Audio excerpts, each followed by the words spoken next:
Quando nós falamos de propósito, antes de mais nada, estamos nos referindo a algo que pretendemos que aconteça. Portanto, algo que ainda falta. O propósito alcançado é um ex-propósito. O propósito, portanto, ele carrega consigo uma dimensão de falta que o relaciona diretamente com desejo e com esperança, que são dois afetos importantes e muito correlatos à ideia de propósito. Ninguém que estabelece um propósito na vida pode abrir mão de desejar que esse propósito se realize e, portanto, todo propósito vem carregado dessa força desejante que é muito própria da nossa existência. O propósito, ele costuma dar um norte para a vida e, portanto, ele diminui a angústia existencial fundamental, que é de ter infinitas alternativas existenciais e ter que escolher uma. Já percebeu que a vida é uma e, por isso, ela exclui, naquele instante, todas as outras, que são, por definição, infinitas.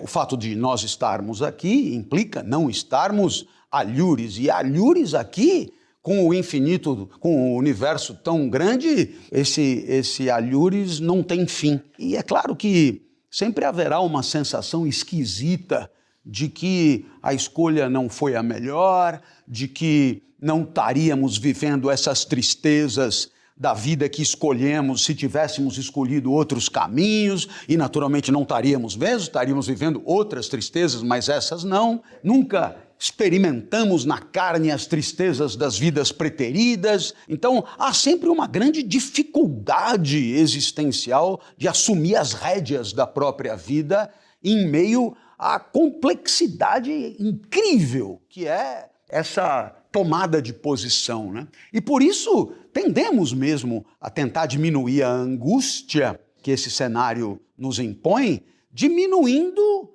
as alternativas. Sabe? Como é que você, né? Se você tem 1 milhão de possibilidades, você fica afogado de possibilidades. Então, como é que eu faço para diminuir? Bom, o primeiro passo é tentar identificar uma identidade, assim. Então, né? Eu, por exemplo, sendo professor, já excluí surfista, gigolô, cafetão, tantas coisas que não encaixam, e só isso, dizer eu sou o professor, já afunila poderosamente esse leque de alternativas para 2 ou 3 probleminhas que continuam sendo problemas, mas que agora, digamos, são bem mais circunscritos, né?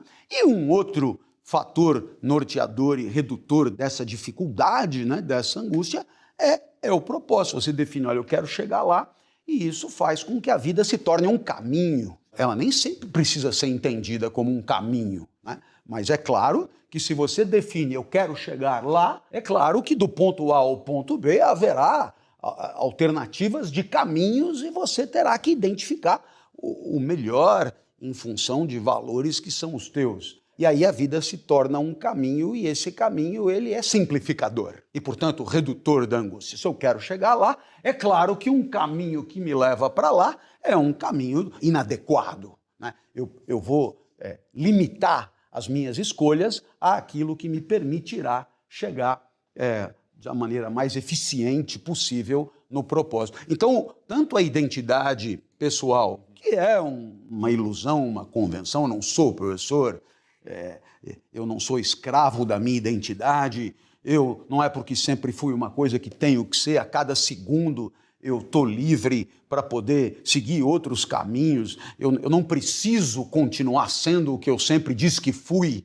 E também não devo entender o propósito como alguma coisa escravizante, mas como alguma coisa organizadora, alguma coisa que possa permitir que a vida seja menos complexa e, portanto, mais vivível. Porque, ante a complexidade original da vida, talvez nos sintamos muito afogados, muito asfixiados. Então, um propósito, você entenderá, ele é simplificador, é lá que eu quero chegar. E sendo lá, já não é lá, nem acolá, nem nenhum outro propósito que não aquele. A última coisa que eu acho bacana de dizer é que esse propósito, ele é definido em cima daquilo que conta para nós, que é valioso para nós, em cima de valores. Não há definição de propósito por cima, é possível sem identificar o que há de valioso na nossa vida. Então, Isso é individual. É muito comum que as pessoas definam seus propósitos em função daquilo que lhes traga prosperidade, que lhes traga riqueza, glória, reconhecimento,